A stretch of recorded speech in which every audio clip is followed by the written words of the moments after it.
Hello, and greetings from my channel. My name is Kryles, and by this point, you know the drill. You are all here to get my endless knowledge of D&D to help you along your way. So with the recent surgence to my channel, I've had a lot of comments coming in asking for more videos, be it on their favorite anime, more D&D, or debating for the last time that Oze is not as great as a villain as you think he is. God. But anyways, I got a polite request to give some starter tips for people who want to Dungeon Master for the first time. Now, I did say that maybe it's best you start as a regular schmegular player, but I would never deter someone from being a DM first if that's really what you want to try. That is what I will try to do with this episode of D&D for Dummies, which I'd call this subseries maybe DM Starter Tips. So, you want to be a Dungeon Master, huh? Well, let's see what we can do to make that dream a reality. It's D&D! As we know, especially if you've been watching this series thus far, there's definitely a lot that goes into the behind the scenes of playing Dungeons & Dragons. And if you want to be the Dungeon Master, well, get ready to be the metaphorical version of the Greek Titan Atlas when it comes to your game. Yes, you are the one upholding the world, the non-playable characters, and the events that are reacted to by your players that will start the string of your soon-to-be story. No pressure. Now, just as a preference, remember that when I talk about D&D, I am talking specifically about 5th edition Dungeons & Dragons. If you're looking for 3.5 or Pathfinder, I am not your guy. Now, when you're a Dungeon Master, you usually have two basic options. You can either run one of the many pre-written adventures made by Wizards of the Coast, personally I'd recommend The Curse of Strahd, in which you follow the story beats and written out interactions within the book. Very much everything is spelled out for you, and you can along the way augment or change things to fit what you'd like. But for someone like me, I like being in full control and am sometimes too lazy to read an entire adventure to then prepare it and follow by its rigid lines. So I most often follow the other basic option, which is, drumroll please, Homebrewing! Woo! Yeah, homebrewing basically means what the word says, brewing your own ideas in your home game. Basically, you make the world, its rules, its characters, etc., and implement most of your ideas by using templates given to you through the player's handbook, the monster manual, and the Dungeon Master's Guide, of all of which I would recommend you should get the books of or the PDFs. Now, the thing with homebrewing is that when you are new to DMing, you will have to go through a lot of trial and error when creating things. Baby steps, my overly excited DMs in training, baby steps. Baby steps? It means setting small, reasonable goals for yourself, one day at a time. One tiny step at a time. Baby steps. Baby steps through the office. Baby steps out the door. So in my last video I talked about my original module that I ran, which eventually became the beginnings of the story for the party Rogue Con. But let me tell you, that module, Caxella's Greed, went through many rewrites, and I playtested it with at least 4 different groups before it got integrated as the start of Rogue Con's campaign. For some things that got changed, Caxella originally was the 5-headed evil dragon goddess Tiamat. I also had a lot of other WotC pantheon gods in there, and there was basically only 5 locations the party would go to, not to mention the whole thing was very super railroady. Now, a quick tangent. You might be asking, Kryles, what's railroading? Well, my little DMITs, railroading is what we call it when, as a DM, your story has no room outside of the events you have written. For example, if you write a module that has an event in a fishing town where the party will encounter an evil bugbear when they go to the docks, railroading is when you force the party to go to the docks despite if they want to or not. Say the party just wants to go to the tavern, drink, and then skip town. If I forced them to go to the docks or got the feeling as a DM of being stuck until they went there, then that is bad railroading. Now, sometimes railroading is a necessity in D&D. Sometimes you need the party to face a bugbear on the docks because upon defeating them, they will start their quest to save, I don't know, a stolen princess or something that will somehow be introduced via that encounter. However, I always say the best way to railroad a party into doing something you need them to do in your campaigns is by manipulating the party in such a way that it makes it seem like they came up with the idea to go to the docks. That is where you get the meme of the cliche hooded figure sitting alone in the tavern, who the DM specifically mentions in their dialogue describing the tap room because that NPC will give the quest. Which would be a good way of doing things, but be careful. That trope is very much overplayed and only works now if there's unique twists, lest your players catch on and just decide not to go to this character. I would say you should do something like not even mention a bugbear on the docks, but if you have a party of, let's say, money-hungry players, then you know that they will do anything for some money. So you tell them, maybe in passing, that there is a fishing tourney on the docks, because then it might seem to the players that it's an option they can choose or not choose, but they will because you, as you should as a DM, know your party well enough to know what will drive them to make certain choices. So, railroading is very important, just make sure you do it tactfully.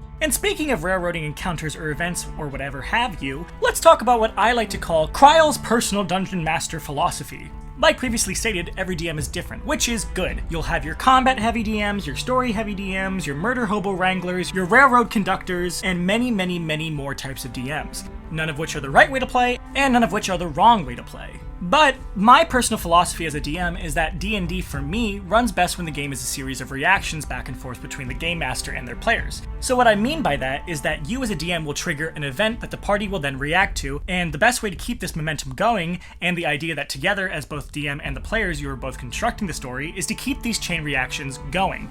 So here's the example. Event. Party reacts to the event. DM reacts to the party's reaction to the event. Party reacts to the reaction of the DM to the original reaction of the party to the original event. And then this continues for some time. Confused? Yeah, it's easier in play than it is in explanation. But chain reactions back and forth really does create that balance of both groups, DM and players, making the story together, and that's my philosophy. And that's my new philosophy.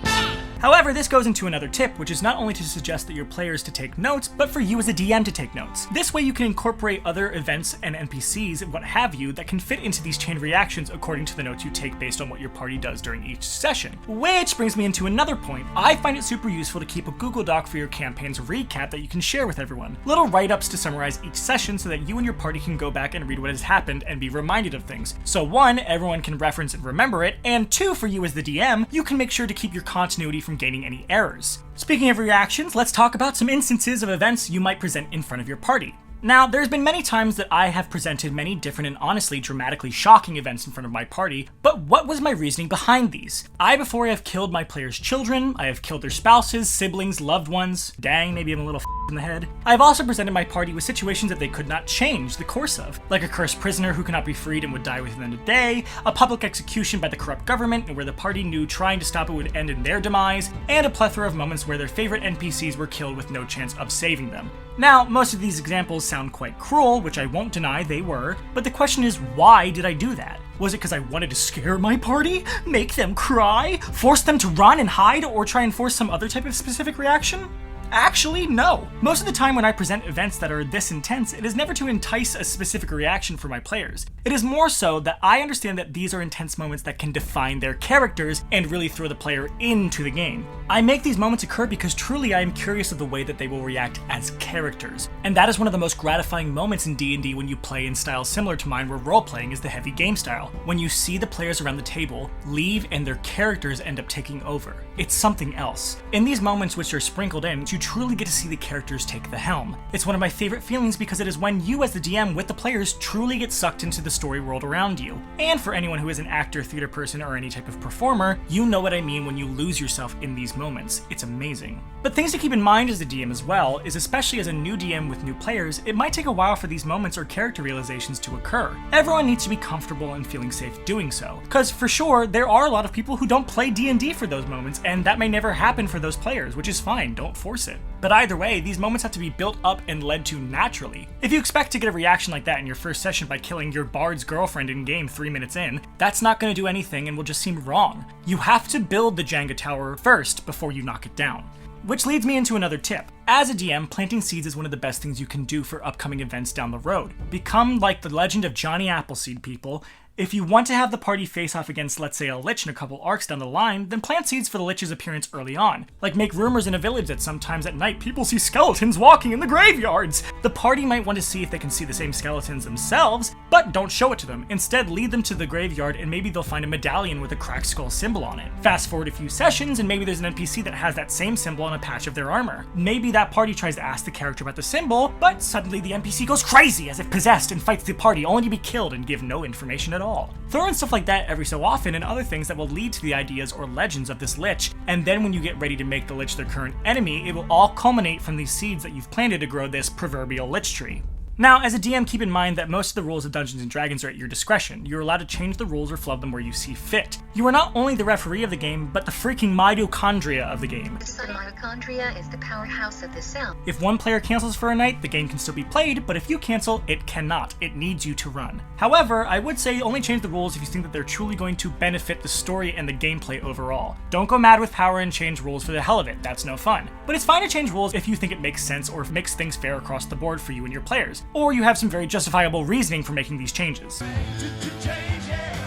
So, there are definitely a bunch more tips I can go through, like making combat encounters, receiving magic items or loot or features, world building, and many, many, many more things, but I will end this first of what I assume will be more DM tip videos here. So yeah, I hope these tips gave you some ideas to start with, and I encourage you to try and get a group together. I've put the link to Roll20 below in the description, which should help for not only you as a DM, but for your players if you're playing remotely. And if you have completely new players, send them over to my first D&D for Dummies video. It might help them and you make their character. But either way, if you have any video topics you want me to do in my D&D for Dummies series or this DM Tips sub-series, leave a comment below. And don't forget to please like, share, and subscribe and join the Cryals community. And other than that, stay safe, healthy, and have a good one, friends.